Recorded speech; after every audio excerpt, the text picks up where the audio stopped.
Bonjour à toutes et à tous, je suis Chloé Lemont et je vous souhaite la bienvenue à l'émission cette semaine dans Dautré.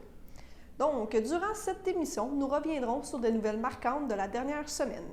À l'affiche cette semaine, M. Jean-Luc Barthe, maire de Saint-Ignace, a annoncé solliciter un nouveau mandat à la mairie aux prochaines élections. On en discute donc avec lui. La séance du conseil municipal de Berthierville avait lieu le 8 mars dernier. Nous avons rencontré la mairesse Suzanne Nantel pour revenir sur cette séance. La docteure Linda Thibault, qui est directrice de santé publique par intérim du CI3S de Lanaudière, nous parle de la situation générale de COVID-19 dans Lanaudière. Le CI3S de Lanaudière a tenu une conférence de presse le 9 mars dernier pour l'ouverture de 2 nouveaux centres de vaccination. Monsieur Yves Germain, préfet de la MRC d'Autré et maire de Saint-Didas, revient sur la séance du conseil de la MRC d'Autré. Olivier Grégoire, agent de communication chez ACEF Lanaudière, nous parle des crédits d'impôt pour prochains aidants. Laurence Saint-Martin, auteure, compositrice, interprète, originaire de Saint-Ignace, nous a parlé de son spectacle donné le 11 mars dernier qui présentait son 2e album « Prendre le temps ». On termine cette émission avec la chronique Astrologie de Xavier Lemire. Merci, on se retrouve la semaine prochaine pour une autre émission de cette semaine dans Dautré et pour de nouveaux reportages. Ne manquez pas nos bulletins de nouvelles tous les jours à compter de 18h et en reprise à 12h30. Sur ce, bonne émission et bonne semaine! Vous avez annoncé la semaine passée vous représenter aux prochaines élections. Pouvez-vous me dire ce qui a motivé votre choix? Bien, écoutez, je vais solliciter un autre mandat parce que les raisons bien grandes, ma première raison, là, c'est le centre multifonctionnel avec les bureaux administratifs. Ça, c'est un projet que j'aimerais amener à terme. Puis si on l'emmène à terme, ça n'ira pas avant 2022, fin 2022. Fait que c'est pour ça que je vais solliciter un autre mandat. Aussi, il y a d'autres choses que je voudrais réaliser, comme le chalet des loisirs, essayer de trouver des fonds nécessaires pour pouvoir, soit par subvention, ou par commandite, pour remplacer le chalet des loisirs qui est désuet. Et après ça, c'est d'améliorer tous nos parcs le plus possible pour donner une qualité de vie aux gens de Saint-Ignace le mieux possible. Puis aussi, vous savez que dans toutes les municipalités, on a des chemins, on a des rues, il faut les entretenir, puis il y en a qui sont sur la fin de vie, fait que j'aimerais ça continuer à pouvoir tout faire ces travaux-là. Parfait. Puis là, vous m'aviez dit que justement, vous n'aviez pas d'équipe, donc vous laissez place aux citoyens pour pouvoir se présenter. J'ai pas compris ce que vous avez dit. Oui, en fait, vous aviez dit que vous n'aviez pas d'équipe, donc c'est vraiment vous laissez la place aux citoyens pour se présenter. C'est ça. C'est comme en 2009, en 2017. Je me suis pas présenté par équipe. Je me suis présenté les maîtres indépendants, dans le fond. Puis, comme j'ai dit, je le dis souvent, je laisse le choix aux citoyens d'élire leur conseiller dans leur district. Puis moi, je vais m'adapter puis je vais travailler avec eux là. Saviez-vous, comme la dernière élection, il y a eu 4 changements dans le conseil. Mais on s'est assis, puis à l'heure actuelle, ça va très bien. Vous savez, puis depuis 4 ans, avec eux autres, moi, j'ai pas pris de décision. C'est tous eux autres qui décident. Quand il arrive des choses, tandis que les conseils d'avant, il a fallu vous direz peut-être à 3 ou 4 reprises qu'il a fallu que c'est moi qui ai tranché. Mais vous savez, la maire, là, il n'aime pas ça trancher. Il aime mieux quand le conseil soit majoritaire ou bien non qu'il soit unanime. C'est plus plaisant à travailler. Ou quand c'est unanime, des fois, c'est ceux qui étaient contre telle affaire, mais avec les arguments que les autres emmènent. À ce moment-là, ils vont se rallier plus facilement. Exact, je comprends. Puis là, juste pour faire un petit rappel, ça fait combien d'années que vous êtes en poste? Moi, comme maire, c'est depuis 2009. OK. Puis j'ai été conseiller de 1983 à 2005. OK, quand même, c'est ça, ça fait un moment. Je sais pas, j'aime servir le citoyen, j'aime que je les rencontre, on discute, ils vont me parler de n'importe quoi, puis je suis disponible. S'ils me demandent des rencontres, je suis disponible, on leur donne des dates, des journées. J'aime ça, j'aime ce que je fais. travailler pour les citoyens, puis essayer de donner une qualité de vie à tout ce beau monde-là, ben, c'est gratifiant pour moi, comme ça. Là, puis surtout aussi, développer la municipalité, attirer des grandes familles. On a une belle école neuve, c'est essayer d'attirer des grandes familles pour qu'ils viennent s'établir à Saint-Ignace. Ça veut dire que plus qu'il y a de grandes familles vont venir s'établir, c'est-à-dire à Saint-Ignace, notre école, les enfants vont aller à l'école pendant ce temps-là. Aussi, bien, c'est de trouver des contracteurs qui vont venir la développer, notre municipalité. Je comprends. Puis, quelles sont vos plus belles réalisations durant les dernières années, selon vous? Peut-être durant la dernière année? Ou... Ah, mon Dieu. C'est plein, c'est le parc Albert Saint-Martin qu'on a rénové, on a amélioré, on a rajouté un jeu pour les enfants, des sénus, un jeu d'eau. On a refait la patinoire aussi. Après ça, on a aménagé le parc Saint-Giroux sur le bord du fleuve. C'est tout des choses, puis, comme vous dites, d'améliorer nos rues aussi. Là, les projets qu'on a, ça fait longtemps qu'on travaille dessus, comme les chambres multifonctionnelles. Après ça, le chalet des loisirs, on a travaillé dessus, on a fait des plans et devis, on sait que ça va coûter. Okay. Mais par contre, le chalet, si je suis capable d'aller chercher une subvention, c'est beau. Là, on n'a pas été retenu dans le programme qui est là présentement. Okay. Parce que le gouvernement, il remet de l'argent dans le programme, on va te demander encore une fois. Parce que le chalet des loisirs, ça nous prend. Puis si jamais on n'est pas capable d'avoir de subvention, mais on va essayer peut-être de mettre ça un petit peu plus petit, en ayant essayé d'aller chercher des commandites, puis avec un petit règlement d'emprunt. C'est des possibilités qu'il y a. Je veux tout faire. Vous savez, je veux tout faire. On a beaucoup de projets à faire, le conseil, mais on essaie de le faire tout en respectant comment vous dire ça, le moyen de payer pour les citoyens. Si je suis capable de pas, comme là, on l'a prouvé dans les choses qu'on a faites pour le centre multifonctionnel avec les bureaux administratifs, on a l'argent dans notre budget. Okay. Donc, je ne suis pas obligé d'augmenter les taxes pour ça. Si les taxes augmentent, ce ne sera pas à cause du centre multifonctionnel, parce que l'argent est là pour le payer. Okay. Pendant les 20 ans, on va tout être là, l'argent pendant 20 ans. C'est peut-être que, vous savez, on n'est pas à l'abri. Moi, la Sûreté du Québec, je ne sais pas que c'est pas moi qui décide. Ouais. Comme ça, les 3 collègues, c'est pas moi qui décide. Le service sécurité incendie, c'est pas moi qui décide. C'est tout des... On n'a pas de... Je ne peux pas décider pour tout ça. Non, c'est ça. C'est ça. Mais on essaie de tenir le taux de taxe le plus bas possible. Parfait. Parfait, merci. Donc, là, j'ai pu comprendre que les projets futurs, c'est vraiment en lien, bon, il y a les rues à refaire, il y a le centre multifonctionnel et le chalet des loisirs. Est-ce qu'il y en a d'autres ou c'est vraiment là-dessus pour le prochain?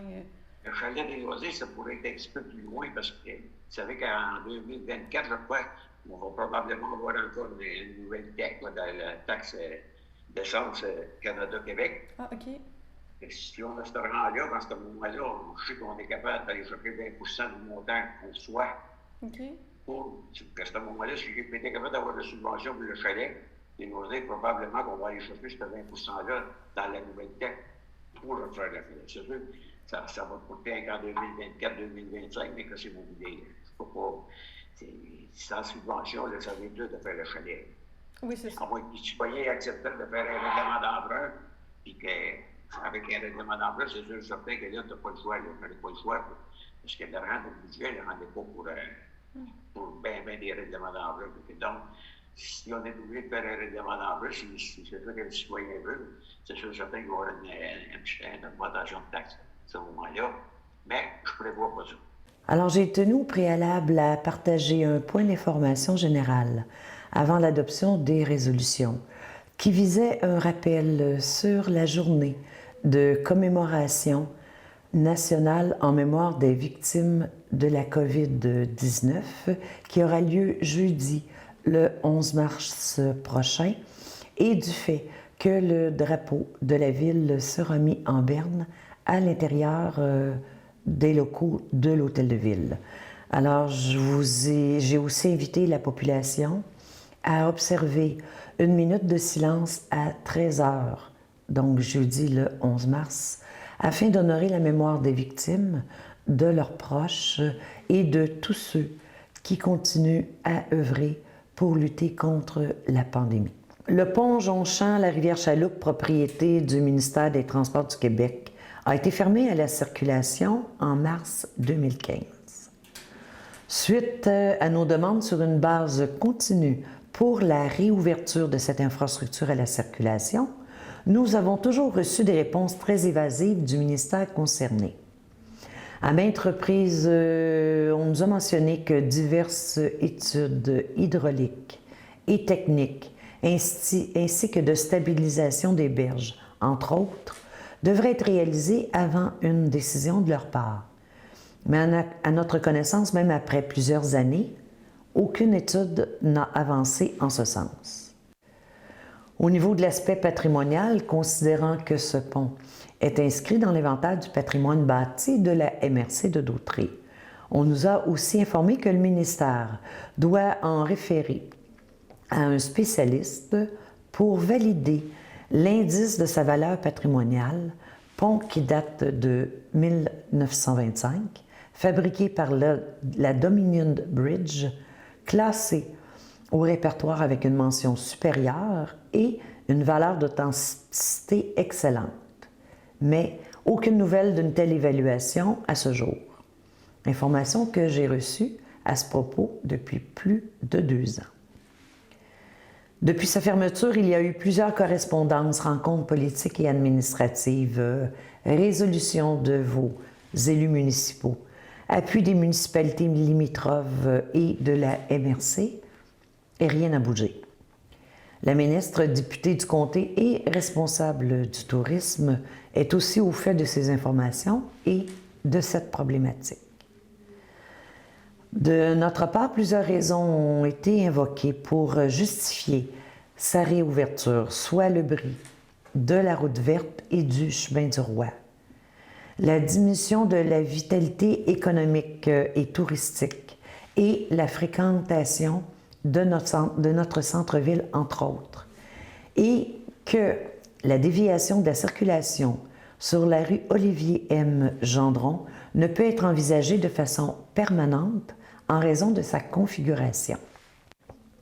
De plus, la vocation résidentielle de 6 secteurs n'est pas appropriée pour recevoir ce flux de circulation, ni en respect de la quiétude de cette rue et tout particulièrement de l'emplacement du centre hospitalier de soins de longue durée se trouvant sur cette artère. Une Xème rencontre avec la direction du MTQ en septembre 2020 à ce propos n'a donné aucun résultat à date. Ma dernière intervention dans ce dossier date de plus de 2 semaines auprès des représentants des bureaux de la ministre responsable de la région de la Naudière et du ministre des Transports du Québec. Et je suis toujours en attente de réponse du bureau du ministre des Transports du Québec. Même après 6 ans d'attente auprès du propriétaire de ce pont, le ministère des Transports, rien ne se fait. Quant au pont maintenant de la rivière Bayonne, lui aussi propriété du ministère des Transports du Québec, fermé à la circulation automobile en 2008, aux piétons en 2012 et démoli par le ministère en 2013. Je vais m'abstenir ici de vous énumérer toutes les actions prises par votre conseil actuel. Le décompte en serait trop long. Les résolutions depuis notre arrivée en poste peuvent être consultées dans les procès-verbaux antérieurs des assemblées sur le site web de la Ville. Ainsi, il vous sera alors facile de constater les nombreux efforts déployés dans ce dossier. Bien que nous ayons en main 2 lettres signées du directeur régional du MTQ de la région Laurentides-la-Naudière que j'avais partagées auprès de la population, les 2 nous confirmant la construction du pont en 2019, bien que ce pont était inscrit aux investissements routiers depuis 2016 et annoncé par des ministres du gouvernement du Québec, rien n'a été respecté. J'ai moi-même par le passé rencontré en privé 2 ministres du ministère des Transports pour justifier notre demande et j'ai rencontré la députée ministre du comté de Berthier à son arrivée, Mme Caroline Proulx, à 2 reprises en 2019 pour lui présenter tous nos dossiers en lien avec le MTQ et particulièrement en regard des dossiers sur les ponts et lui demander son support. Le pont jonchant la rivière Bayonne est encore inscrit aux données sur les investissements routiers pour la région Lanaudière pour 2020-2022, en spécifiant la préparation des plans pour un plan conventionnel en 2020 et sa construction en 2021-2022, sans spécifier un échéancier précis. Nous sommes toujours en attente d'avancement à ce propos. Sachez de plus que, outre la problématique des 2 ponts, nous avons en suivi plusieurs autres dossiers pour lesquels nous attendons des réponses du ministère du Transport du Québec. Quant au dossier maintenant relatif aux besoins de médecins en réponse à la 3e question, sachez qu'à ce jour, plusieurs efforts ont été mis de l'avant autant par les citoyens et certains organismes du milieu, par le biais de 2 pétitions, ainsi que par les conseils municipaux et mairesses et maires des 8 municipalités du pôle Berthier, supportés par la MRC de Dautrey depuis plus d'1 an. En plus d'avoir obtenu le support du comité des usagers du nord de Lanaudière à cet effet. Nous travaillons de façon continue avec le CIS Lanaudière sur ce dossier et maintenons des contacts étroits avec leur direction et tout particulièrement avec le médecin responsable du dossier du recrutement. Cependant, il nous a été confirmé que le choix du lieu de travail d'un médecin se veut un choix personnel de sa part. La MRC de Dautrey a été mandatée pour créer un plan de vente du territoire au niveau des attraits de notre région pour que viennent s'établir de nouveaux médecins dans l'une des municipalités du pôle Berthier et qui pourra me servir de document de marketing et de référence lors de ma participation éventuelle au colloque de recrutement de futurs médecins auquel j'ai été invitée.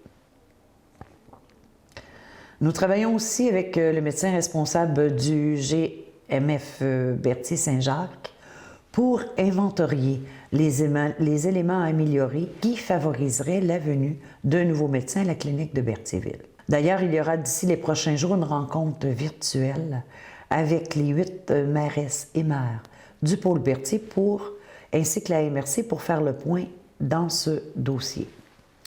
J'aimerais aussi vous informer que ce dossier a été discuté à plus d'une reprise avec notre députée ministre, Mme Caroline Proulx, qui s'est montrée préoccupée par notre besoin.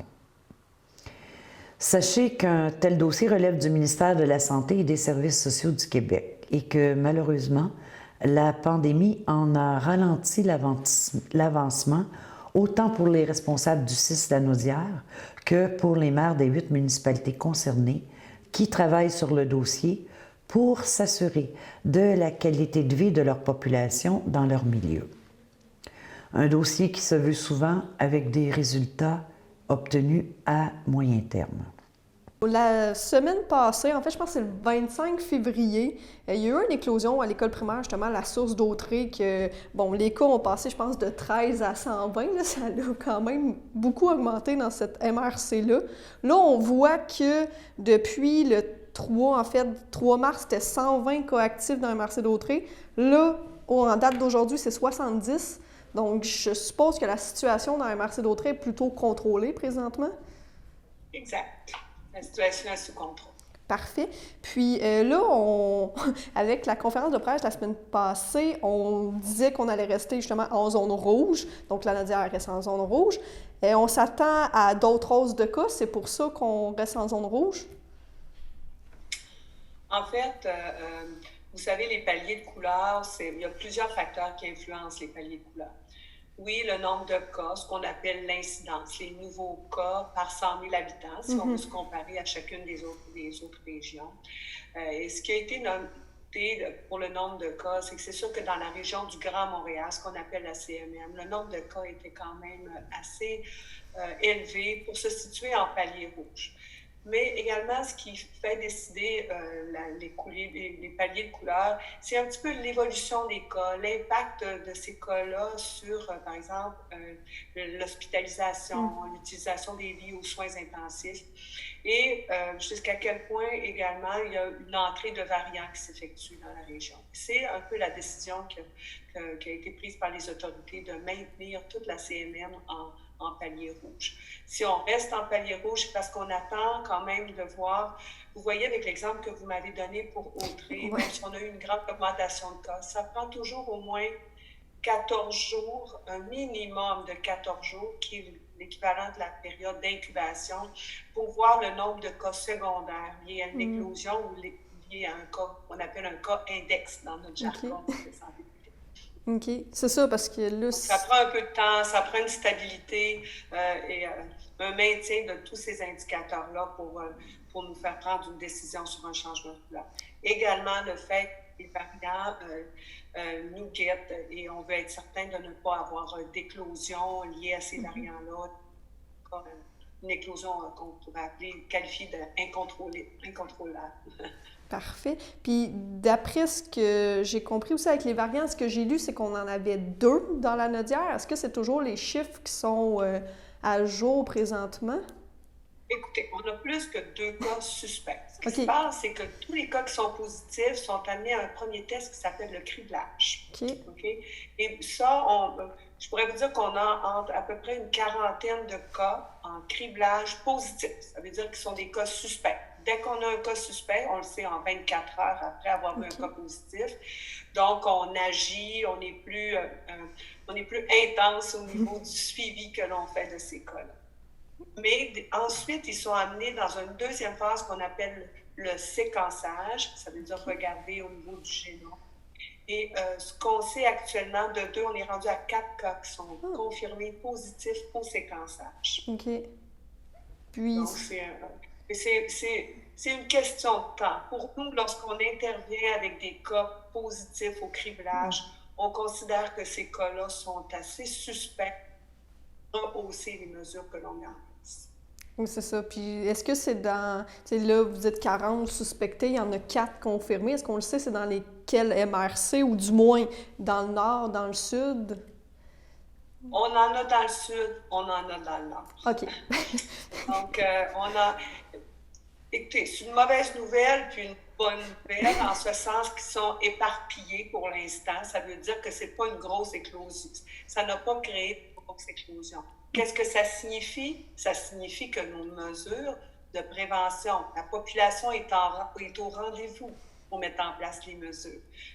Parce que si les gens, justement, n'avaient pas suivi les mesures, ces cas de variants-là, qui sont très transmissibles, auraient créé des éclosions plus importantes. OK, parfait. Donc, le fait qu'il soit un peu partout, qu'il n'ait pas créé de grosses éclosions, pour nous, ça veut dire que nos méthodes de suppression, où on rehausse la vigilance, où la population est au rendez-vous pour suivre les mesures sanitaires, c'est positif. C'est une bonne nouvelle. Parfait. Puis c'est ça, là, je suppose qu'il y a eu quand même une grosse hausse dans MRC Montcalm. Il y a Joliette aussi qui présentement est en hausse. Puis bon, comme on l'a dit dans le point de presse, il y a aussi un journaliste qui a dit que Desmoulins est en hausse. Donc c'est peut-être des cas qui pourraient... Tu sais, Saint-Lin a quand même eu une hausse de plus 18, je pense, en 5 jours. Donc c'est des éclosions encore là communautaires, comme vous expliquez, pour Desmoulins. Oui, exact. Ce sont des éclosions communautaires. Il y a quelques écoles, même si je les prenais une après l'autre. Ouais, c'est ça. Quand on a moins de cas, c'est sûr que là, c'est plus facile. Desmoulins, il y a eu une hausse, mais la semaine précédente, il y avait eu une baisse. Ouais. Parce que plus le nombre de cas est petit, plus ça joue un petit peu en vague. C'est plus facile de voir ces hausses-là. Donc, lorsqu'on donne les chiffres, on inscrit qu'il y a une hausse dès que c'est au moins 5 cas et plus de plus que la semaine précédente. Donc, on est un petit peu en vague. Je suppose qu'éventuellement, mais qu'ils annoncent des mesures et des changements de couleur, c'est quelque chose. Et là, je sais que nos hôpitaux sont à 119, je pense. Là. C'est sûr que... Je n'ai pas le chiffre exact aujourd'hui.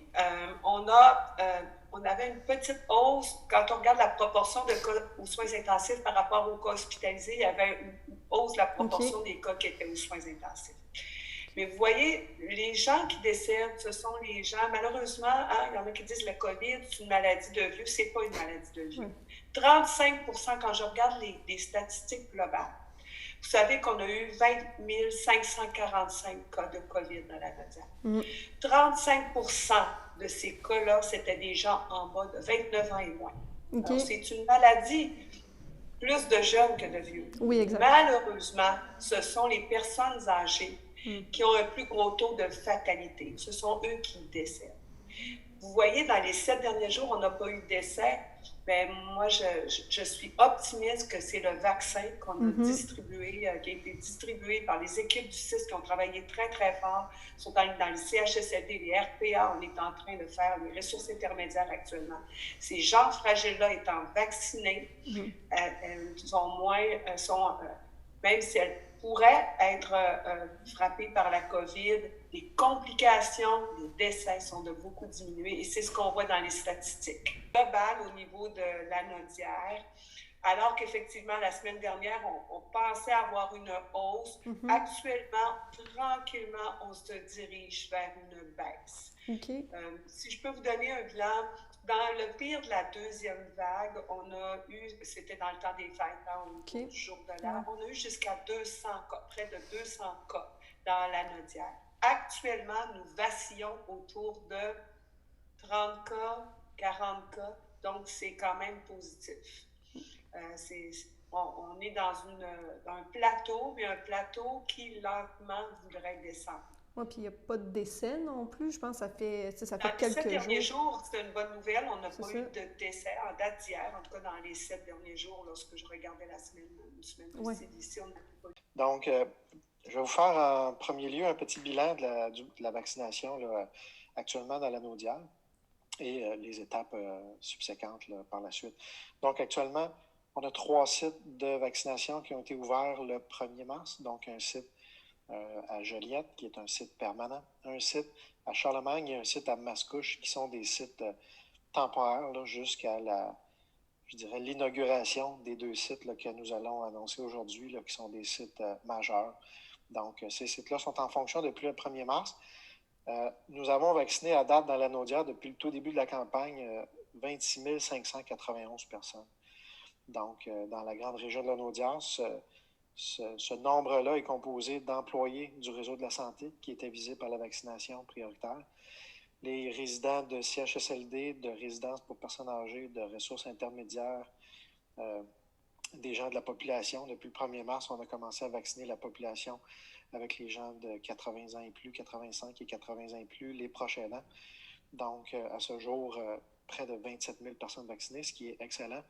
Et on a un excellent taux de réponse de la population. On a une excellente réponse des employés du CIS et on a eu une excellente réponse aussi des différentes clientèles plus vulnérables qu'on a vaccinées au départ de la campagne, notamment les gens en CHSLD et RPA. Donc, c'est excellent.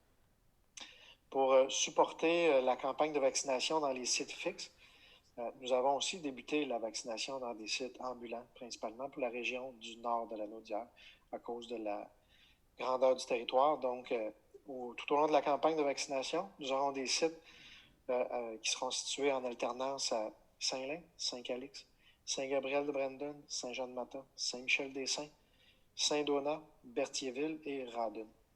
Donc, pour éviter, surtout dans la période actuelle où on vaccine les gens les plus vulnérables, de devoir se déplacer jusqu'à Joliette. Donc, on a un horaire là, qui est ajusté en fonction des livraisons de vaccins, dont je vais vous parler dans quelques minutes, là, donc pour rejoindre les gens qui sont plus éloignés des grands centres, pour favoriser la vaccination rapide. Au niveau de la modalité des prises de rendez-vous pour les vaccins, ce sont les modalités qui sont annoncées par le gouvernement du Québec. Donc, c'est le site québec.ca et les gens sont redirigés vers une plateforme de prise de rendez-vous électronique qui va très bien. Et actuellement, je vous dirais que plus de 80% de nos rendez-vous sont pris via la plateforme électronique. Et pour les gens qui auraient des difficultés à utiliser la plateforme ou à avoir accès à Internet, il y a un numéro de téléphone qui est disponible et les gens auront le support en direct. C'est le 1-877-644-4545, qui est un numéro à la grandeur du Québec et les gens sont dirigés vers notre centrale de rendez-vous régionale. Donc, il n'y a pas d'enjeu. Les gens peuvent appeler un numéro unique et auront le support nécessaire à leur inscription. Au niveau des éléments techniques de la campagne de vaccination, les vaccins qu'on administre actuellement comportent une vaccination à 2 doses. Donc, la deuxième dose, dis-je, est donnée 112 jours après la première dose et le deuxième rendez-vous est donné dès le jour de la vaccination. Donc, les gens n'ont pas à se réinscrire, soit par Internet ou par téléphone. Les gens, dès qu'ils font une première inscription et qu'ils reçoivent le vaccin dans un de nos centres, que ce soit un site fixe ou un site alternatif mobile, les gens reçoivent déjà le rendez-vous pour la deuxième dose de vaccination et il y aura un rappel à quelques jours du rendez-vous là, pour s'assurer que les gens soient présents le jour du deuxième rendez-vous pour la deuxième dose.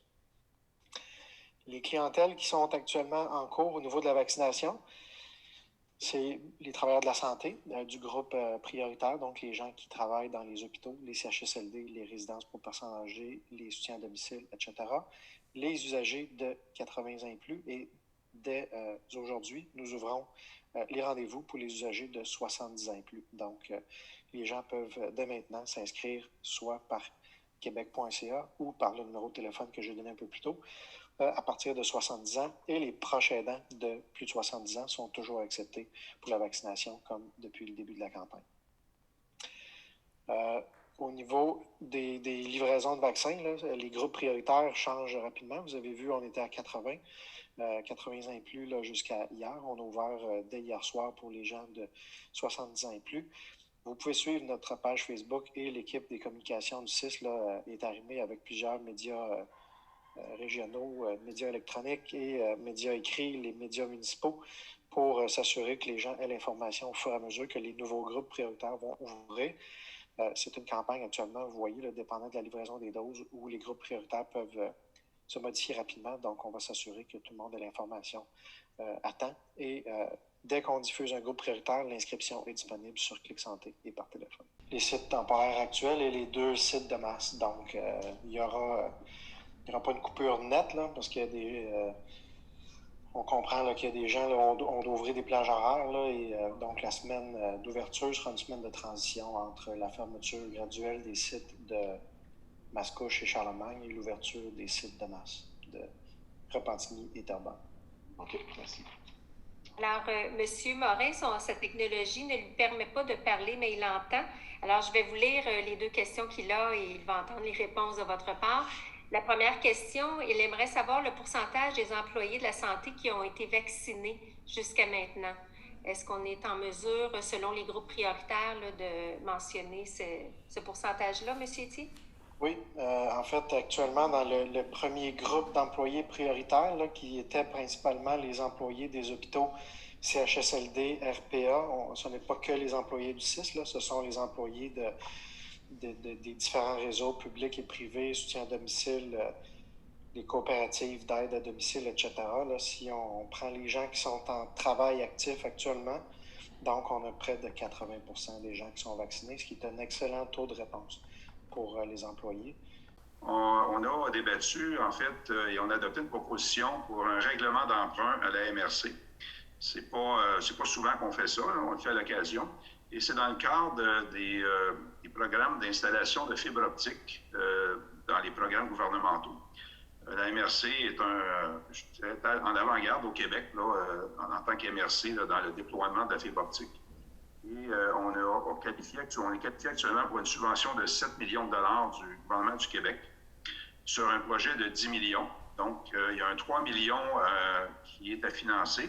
Actuellement, on est en pourparlers avec le fédéral qui devrait normalement, je dirais à 99,9% des chances, viendrait s'arrimer avec le programme provincial pour compléter le 10 millions. Mais comme c'est souvent le cas dans notre beau pays, le Canada, le fédéral et le provincial ne sont pas toujours au diapason.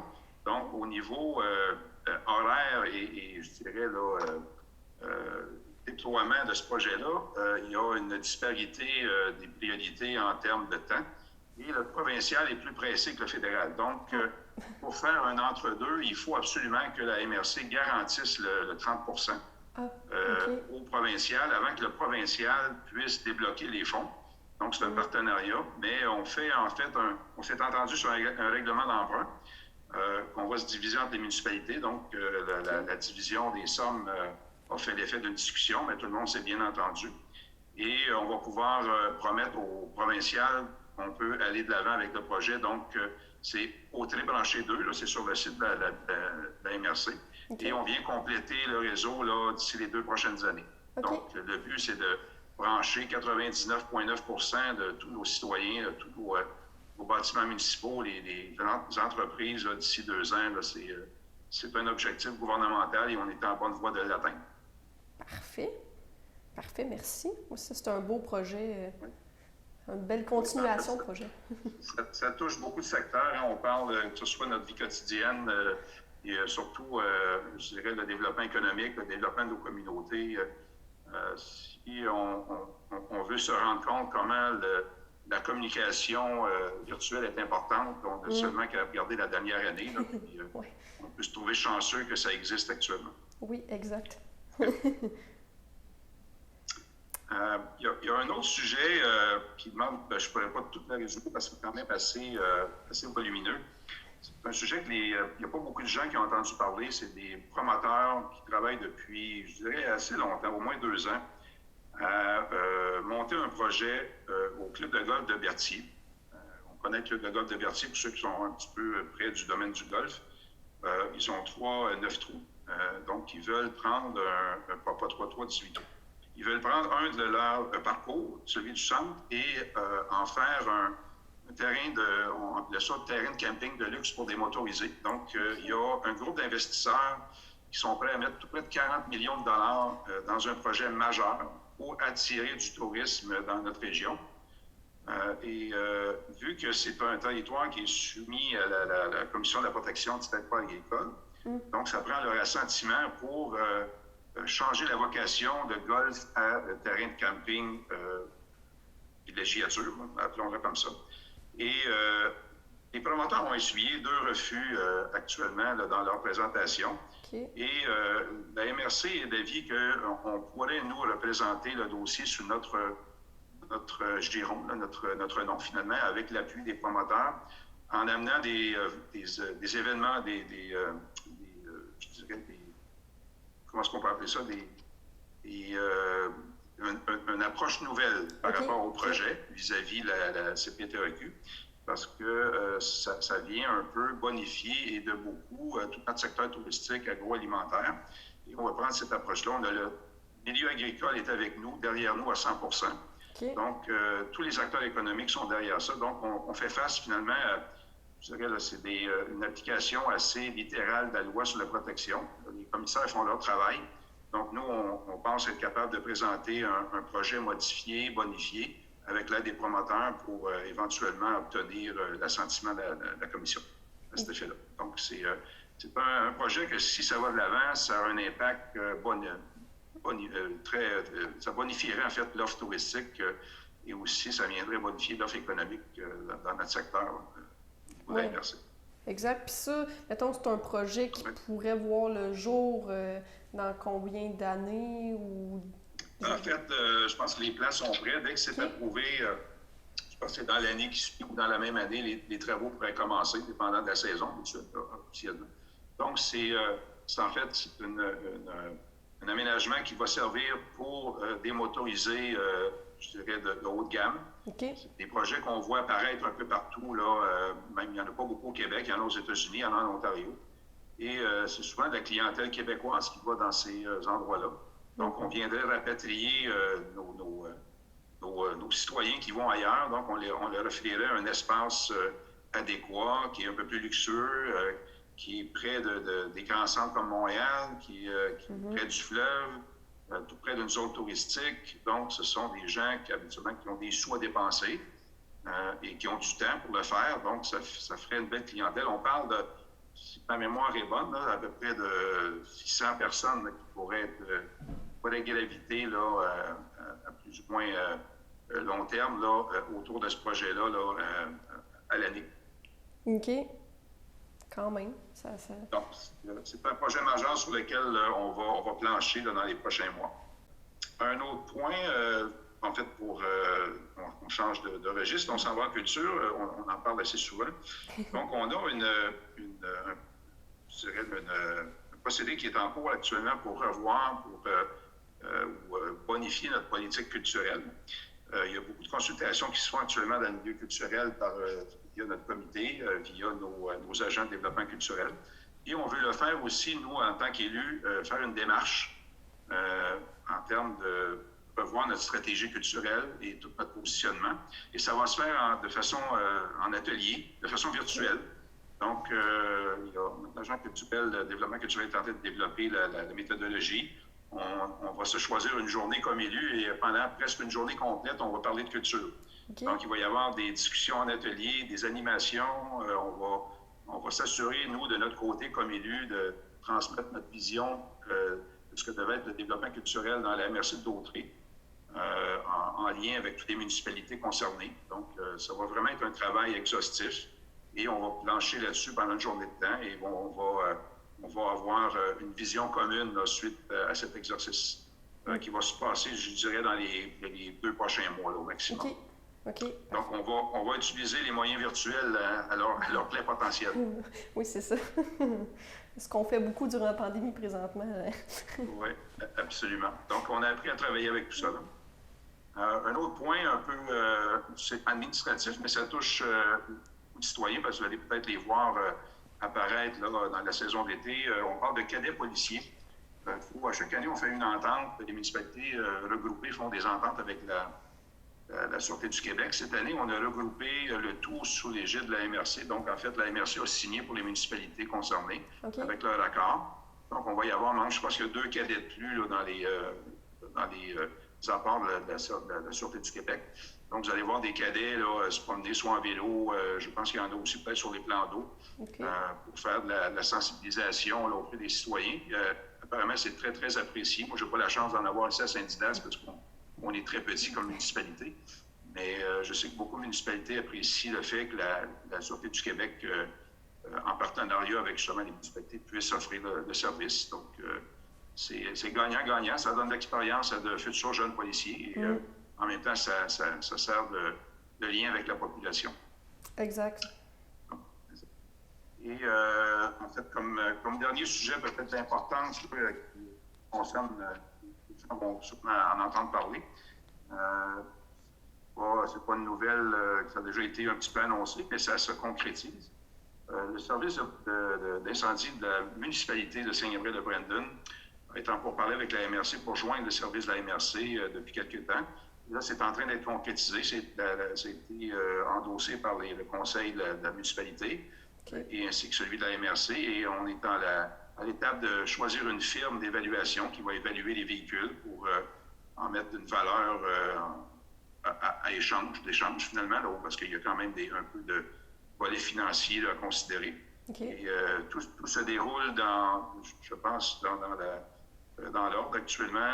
Les gens sont très positifs des 2 côtés. Donc, ça va venir bonifier l'offre aux citoyens, je pense, en général. Et ça va faire en sorte qu'on va mieux, je dirais, gérer encore le schéma de couverture de risque là, en termes de groupe de municipalités. Donc, il resterait seulement qu'une municipalité qui est Saint-Cléophas à joindre soit ou non le service. Mais actuellement, il y a des pourparlers avec la municipalité et on a bon espoir que toutes les municipalités, les 15 municipalités de la MRC seraient finalement regroupées dans un seul service. C'est l'objectif actuellement. En fait, c'est un comité là, qui gère le service et les employés, ce sont des employés de la MRC. Et il y a un comité dédié au service incendie dont il y a un membre de chacune des municipalités membres actuellement qui siège sur le comité et qui font des recommandations à la MRC. Donc, c'est un exemple de ce qu'une MRC peut offrir comme plateforme. Donc, une MRC, c'est pas au-dessus des municipalités, c'est en partenariat avec des municipalités, on le dit toujours. Donc, c'est la volonté des municipalités à l'intérieur de la MRC de se doter de services. Et la MRC offre la plateforme idéale pour faire ça. Donc, c'est le but d'une MRC. Donc, c'est de favoriser l'entente entre les municipalités, regrouper des services, bonifier des services, tout en gardant les coûts le plus bas possible en autant qu'on peut. Et souvent, c'est en regroupant des services qu'on peut le faire. Donc, je pense que c'était l'ensemble je dirais, des dossiers, je dirais, qui touchent plus la population là, lors de notre dernière séance. Qu'est-ce que la CEF, en fait? En fait, la CEF propose des services de conseil budgétaire. En fait, ici à la CEF Lanaudière, on a des conseillères budgétaires qui, gratuitement, rencontrent les gens et guident les gens. En fait, là, ils dressent un portrait financier de leur situation, ils leur donnent des conseils pour bien budgéter et regarder, dans le fond, là, comment on peut régler, trouver des solutions lorsque des gens sont très endettés et leur donner des trucs et conseils. Et il y a aussi, parallèlement à ça, tout un service qui est d'aide à la consommation, c'est-à-dire de conseils pour la protection des consommateurs, en fait, la loi sur la protection du consommateur. Et moi, mon rôle, c'est justement ça. Je suis avocat de formation, je suis conseiller en droit des consommateurs. Donc, tout ce qui est question de vente en ligne, commerce itinérant, ou si on va se positionner dans des dossiers, on est partenaire de l'Union des consommateurs. Donc, la CEF, ça englobe toute cette pléniade de services-là et c'est gratuit. C'est un service à la population. Donc, on essaie de diffuser le plus possible notre offre de service pour que les gens n'hésitent pas à nous appeler, surtout en temps de pandémie, réaménagement budgétaire et des questions aussi de tout ce qui a trait à l'achat en ligne. Donc, c'est très actuel. Nous, à la CEF, on a des conseillers budgétaires qui sont spécialisés, en fait, là, dans cette question-là. C'est un crédit, en fait, qui se décline en 2 volets. Le premier volet, ça concerne toute personne aidant une personne de 18 ans ou plus atteinte d'une déficience grave et prolongée, qui a besoin d'assistance pour l'accompagner dans ses activités quotidiennes. Le deuxième volet, on va parler d'un proche aidant qui va venir aider cohabiter à l'exception du conjoint. Je m'explique. On ne peut pas bénéficier de ce crédit-là si on va aider quelqu'un qui est dans une résidence ou dans un CHSLD. Donc, c'est vraiment la personne qui va aider dans les tâches quotidiennes, qui va nourrir, qui va s'aider à des soins. Donc, c'est un crédit. Le montant de base du crédit, c'est 1 250 $.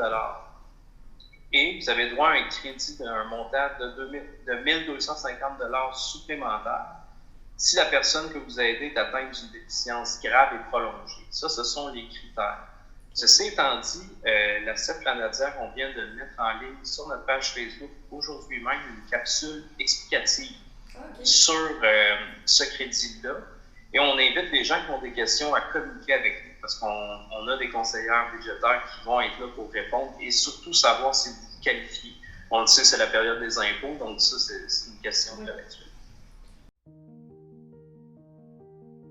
Avec la nouvelle année et les bonnes résolutions, arrive l'inévitable période des impôts. Si vous êtes comme moi, un proche aidant qui apporte une aide constante à un être cher, sans rémunération, vous vous attendez à ce que votre contribution soit reconnue. Heureusement, de plus en plus, les gouvernements considèrent notre rôle. À chaque année, on a droit à des crédits d'impôt. Il y en a des nouveaux, certains changent de nom ou de critères d'admissibilité, quelques-uns se bonifient, d'autres disparaissent. Bon, je ne suis pas comptable, mais pour y voir plus clair, je consulte le site de l'Appui sous l'onglet « Conseils pratiques ». Quelques crédits d'impôt sont non remboursables. Ils servent à diminuer l'impôt que vous devez payer. D'autres crédits, eux, sont remboursables. Vous pourriez recevoir de l'argent même si vous n'avez pas d'impôt à payer. Par exemple, dans mon cas, les crédits couvrent des soins que j'apporte, me permettent de prendre du répit et d'adapter le logis. Certains de ces crédits peuvent même être demandés par versement anticipé. Renseignez-vous, il existe des ressources gratuites pour vous donner des réponses à chaque étape de votre accompagnement. Pour connaître celle de votre région, l'Appui pour les proches aidants ou votre CLSC. Pour des questions de budget ou d'endettement, consultez votre association de consommateurs. Pour être un bon aidant, il faut savoir être aidé.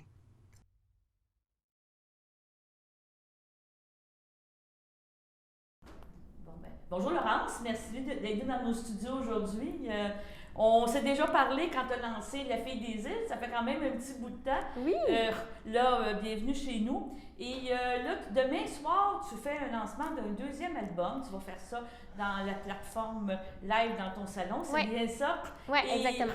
Et qu'est-ce qui s'est passé? Là? Tout le monde, je pense, au mois de mars, c'était bien lancé. Tu avais commencé à faire une tournée. Là, je fais tu allais dans différents endroits. Là. Même Julie, ta mère, m'avait dit j'aurais aimé ça d'accompagner, mais c'est pas toujours évident. Ouais. Ben en fait, j'avais le vent dans les voiles. Là. Je pense que c'était vraiment, j'étais bien partie. J'avais beaucoup d'attentes pour le deuxième album. J'en ai encore beaucoup, mais on s'entend que là, depuis un an, mon petit monde de licorne, il descend de plus en plus. Mais honnêtement, juste la soirée de demain, je pense que les gens, s'ils réussissent à y avoir accès, là, parce que je pense que c'est ça un peu qui est difficile, la communication, puis de comprendre aussi comment l'écouter. Pourtant, c'est très simple, mais... On va mettre en bas tout de suite, exactement. On va l'indiquer là, comme mais il faut. Mais c'est quand même nouveau pour tout le monde.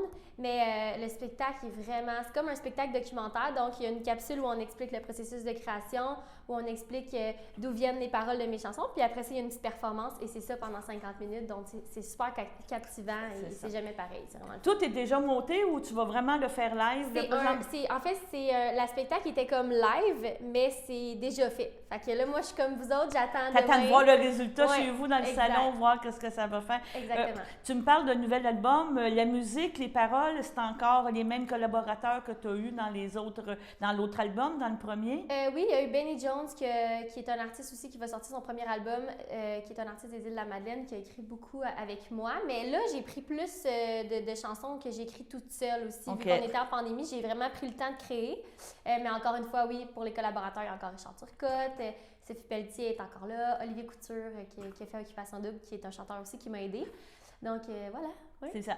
Puis, ça parle de quoi cette fois-ci? Parles-tu encore des îles? Tu parles-tu d'un petit peu de nous encore? Ben en fait, il y en avait une autre chanson que j'avais faite, que j'aimais beaucoup, mais que selon tout le monde, ça ressemblait un peu trop à Fée des îles. Mais tu sais, vous êtes toujours dans mon cœur, là. Oui. Mais non, c'est des chansons vraiment de bord de feu, des chansons festives qu'on va pouvoir justement chanter au chalet, puis chanter dans nos parties, qu'on va pouvoir en faire. Puis c'est des textes qui vont rejoindre aussi pas mal tout le monde. Fait que je suis super contente, j'ai vraiment hâte. OK. À la maison, il y a sûrement eu une première écoute. Les commentaires, est-ce que tu les écoutes ou tu dis... Étrangement, oui, vas-y. Ben, il y a ma famille très proche qui l'ont écouté, puis mes meilleurs amis là, qui l'ont écouté, mais pas mettons, les filles des îles ou la gang un peu plus éloignée, ils n'ont rien entendu. Fait que c'est une belle surprise pour eux autres aussi. Puis c'est excitant, là, tu sais... Ils sont proches de moi dans la vie. D'habitude, ils sont tout le temps au courant de tout. Puis là, je leur ai dit, regarde, on se voit pas anyway, fait que je vous le montre pas. Puis vous allez avoir une surprise en même temps que tout le monde. Est-ce que justement, la pandémie, pour toi, ça a été difficile de plus avoir, du jour au lendemain, toute coupe, que tu fais plus de spectacles, tu fais plus de tournées, de rencontrer des gens? Bien, au début, ça a été difficile parce que c'était comme une surprise. À un moment donné, c'était comme un peu le fun, tu sais, c'était l'été, puis là, mon chum était à la maison aussi. Oui, parce que là, ton chum, il joue au hockey, hein, ouais, c'est ça? Lui aussi, il n'avait plus de hockey, fait que là, il était à la maison, fait qu'on a profité de l'été, tu sais, puis là, un moment donné, tu dis, ça va revenir, puis là, c'est là que je commence à trouver ça difficile. Parce que là, mon chum est reparti, fait que là, je suis toute seule, là, je me rends compte que je sors un album, mais que bon, c'est pas, il n'y a pas la même promotion, non, ça sera pas la même chose. Fait que là, je prends un petit 2 minutes. Mais j'essaie de rester positive, puis de ne pas lâcher, puis de rester forte. Il y a beaucoup de réseaux sociaux aussi. Il faut vraiment que je travaille les réseaux sociaux. Oui, c'est ça. Puis je voyais aussi sur ton site Internet, il y a déjà comme un spectacle de booker en espérant que ça fonctionne, là, c'est ça? Ouais. Seras-tu commencé à booker des choses?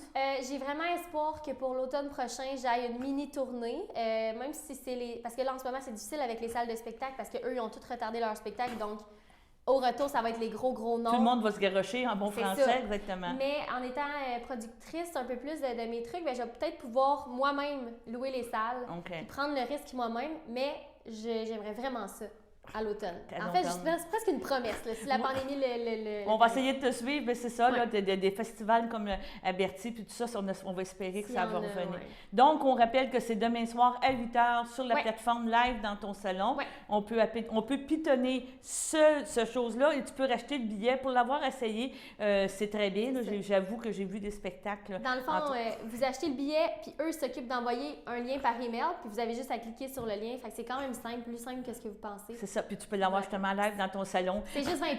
C'est juste 20$, profitez-en, encouragez-la. Puis ton album, ben, il va être disponible maintenant par la suite sur Spotify, j'imagine, Apple Music. Et dans tous les magasins et la marchandise aussi, tous les cotons wattés, ils vont être aussi disponibles aux Jean Coutu à Berthierville. OK, parfait. Donc, Bon, on va te souhaiter bonne chance. Fais attention à toi. Bien, merci, je vais aller continuer à travailler. Bien, c'est ça, que je te remercie. Bye-bye. Merci à toi, bye-bye.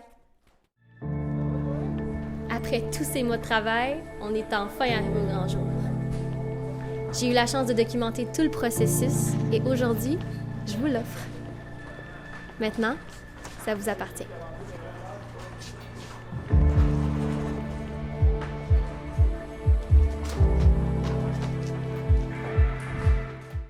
Donc, le Bélier qui est né entre le 21 mars et le 19 avril.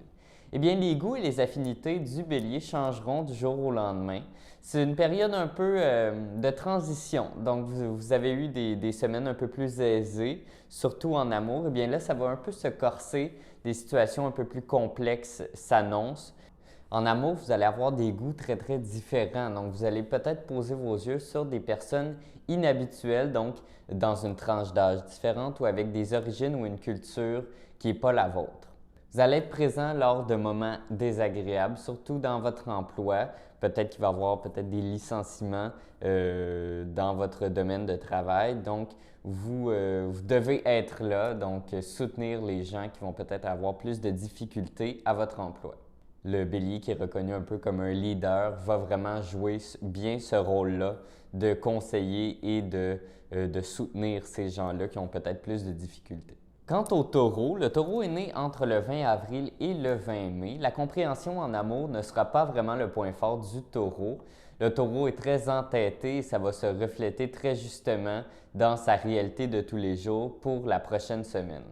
On conseille au Taureau de contrôler son sens de l'humour particulier et d'être moins égoïste. Sa condition professionnelle est un peu précaire. Vous allez devoir mettre à jour vos connaissances et bien soigner votre façon de vous tenir à votre emploi et d'améliorer peut-être votre formation et vos conditions de travail. Mais le Taureau, en somme, s'aimera davantage et appréciera le reflet que renvoie le miroir. Donc, le Taureau va être fier de ses acquis et de sa situation actuelle. Votre travail acharné pour parvenir à vos objectifs portera fruit. Pour le Gémeaux, qui est né entre le 21 mai et le 20 juin, la vie domestique éveille en toi des sentiments très stimulants. Donc, c'est un signe qui aime quand même rester chez soi, qui est très casanier. Et on peut imaginer un nouveau départ en amour grâce à l'énergie rénovatrice qu'amène Jupiter en bon aspect cosmique avec le signe des Gémeaux. C'est un moment idéal pour les natifs qui travaillent dans les domaines liés à la créativité et à la sensibilité. Effectivement, le Gémeaux va être très sensible aux rêves et aux idées ces temps-ci. Cette semaine, l'énergie est favorable en matière de santé. Pour le signe du Cancer, qui est né entre le 21 juin et le 22 juillet, grâce à sa façon spéciale de voir le monde, vous allez réussir à débloquer certains sujets épineux en amour qui vous stressaient. Vous remarquerez aussi que les chaînes tombent, aussi lourdes soient-elles, et que votre cœur bat plus légèrement que d'habitude. Et les conseils de ceux qui travaillent avec vous, donc vos collègues, vont vous charger d'expérience et vont vous aider dans la prochaine semaine. Pour les Lions qui sont nés entre le 23 juillet et le 23 août, eh bien, les astres privilégient les réconciliations amoureuses. Vous recevrez peut-être un message qui vous comblera d'enthousiasme et d'espoir et qui va vous aider dans votre relation amoureuse. Une tribu naît de votre groupe d'amis, peut-être des rapprochements amicaux qui vont vous fournir des expériences et des conversations profondes. Le rythme effréné de travail ralentit, ce qui va vous permettre d'être plus perfectionniste dans vos tâches. Les étudiants Lion voudront aller trop vite pour atteindre les niveaux de connaissances dont ils rêvent et seront rapidement... Pour le signe du Vierge, qui est né entre le 24 août et le 22 septembre, eh bien, la routine l'enivre en début de semaine. Vous allez faire votre possible pour offrir à votre cœur ce dont il a besoin. Vous ne vous attendiez peut-être pas à un nouveau cycle rempli de défis amoureux. Eh bien, il va falloir y faire face parce que c'est vraiment ce qui se passe présentement. Vous allez rencontrer des personnes dans des lieux que vous ne vous attendiez pas.